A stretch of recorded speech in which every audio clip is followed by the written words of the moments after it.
Joseph, the father of Jesus, was a carpenter.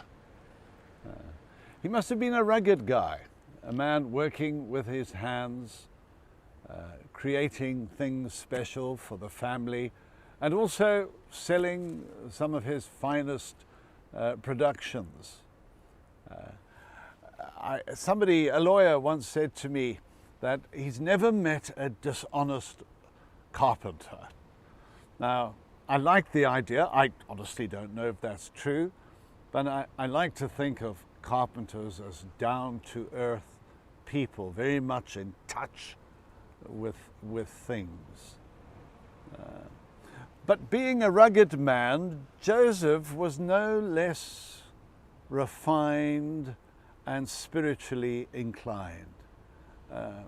He was a tradesman, and yet his trade taught him much about God and listening to God. And if ever there was a man who listened to God, it was Joseph.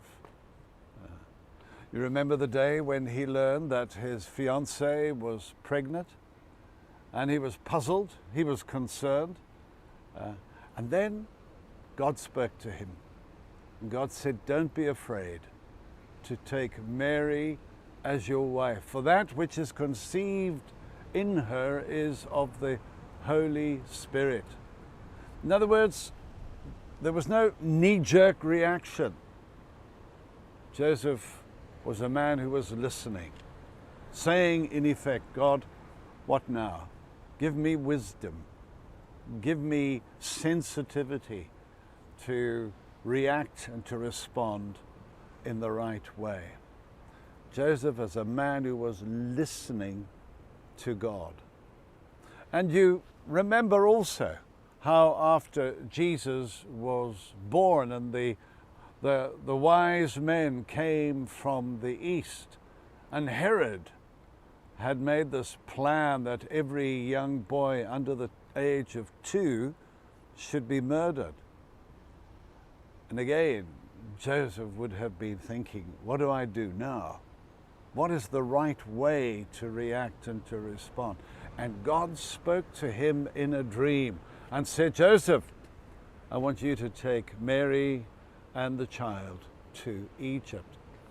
In other words, Joseph was a man busy with his trade, but he was also a man who was listening and hearing what God was saying into his life. So, a thought for the day. Take time to listen to the prompting of the Holy Spirit. The Spirit of God is always speaking to us. Let's tune our spirits, our souls, to what He may be saying to you today. God be with you.